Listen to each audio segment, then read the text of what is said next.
আজকে আমরা দেখব ষষ্ঠ শ্রেণী ভূগোলের প্রশ্ন, যেখানে দ্বিতীয় পর্যায়ক্রমিক মূল্যায়ন 2024 সংস্থার একটি প্রশ্নপত্র। পূর্ণমান 25, সময় 1 ঘন্টা। দেখব যেখানে প্রথম প্রশ্ন, সঠিক উত্তরটি বেছে নিয়ে লেখো। যে কোনো 5টি 1 গুণ 5 বলা রয়েছে। আন্টার্কটিকার আরেক নাম ড্যাশ, উত্তর হবে সাদা মহাদেশ। পরের প্রশ্ন, বায়ুর গতিবেগ মাপক যন্ত্রের নাম ড্যাশ, উত্তর হবে অ্যানিমোমিটার। ভারতের উর্বর নবীন পলিমাটিকে কি বলে, উত্তর হবে খাদার। শ্বাসমূল দেখা যায়, উত্তর হবে সুন্দরী গাছের। পৃথিবীর বৃহত্তম উষ্ণ মরুভূমির নাম ড্যাশ, উত্তর হবে সাহারা। পৃথিবীর দীর্ঘতম হিমবাহ ড্যাশ, উত্তর হবে ল্যাম্বার্ট হিমবাহ। পরের প্রশ্ন দেখো, শূন্যস্থান পূরণ করো। যে কোনো 5টি বলা রয়েছে। 1 গুণ 5 ড্যাশ থেকে কোন আইন তৈরি হয়, সিঙ্কোনা থেকে।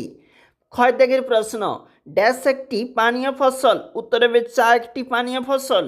জল্লাপাড়ার অভয়ারণ্য ড্যাশ পানির জন্য বিখ্যাত, উত্তর হবে একশৃঙ্গ গন্ডারের জন্য বিখ্যাত। ড্যাশ সালে বন্যপ্রাণী সংরক্ষণ আইন চালু হয়, 1972 সালে। জেট প্লেনগুলো ড্যাশ স্তরের মধ্যে চলাচল করে, উত্তর হবে স্ট্র্যাটোস্ফিয়ার স্তরের মধ্যে। পৃথিবীর বৃহত্তম মহাদেশ ড্যাশ, উত্তর হবে এশিয়া। নেক্সট প্রশ্ন 3-এর দাগে বলেছে সংক্ষিপ্ত উত্তরধর্মী প্রশ্ন, যে কোনো 2টি মানে 2 নাম্বার করে রয়েছে। প্রথম প্রশ্ন, আবহাওয়া এবং জলবায়ুর মধ্যে পার্থক্য লেখো। ল্যাটেরাইট মাটির বৈশিষ্ট্য লেখো।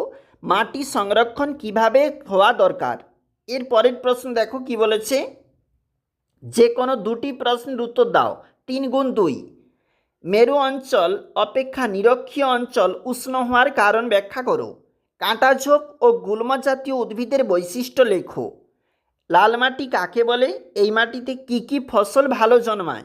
এর পরের প্রশ্ন দেখো, নিচের যে কোনো একটি প্রশ্নের উত্তর দাও। অ্যালবেডো কাকে বলে, বায়ুমণ্ডল কি কি পদ্ধতিতে উত্তপ্ত হয়। ট্রপোস্ফিয়ার স্তরের 3টি বৈশিষ্ট্য লেখো। পৃথিবীর দীর্ঘতম নদী এবং বৃহত্তম নদীর নাম লেখো। অবশ্যই দেখে রাখবে লাস্ট মিনিটে পরীক্ষার জন্য। এছাড়াও অন্যান্য প্রশ্নগুলি আমরা খুবই তাড়াতাড়ি আপলোড করতেছি, সঙ্গে থেকো।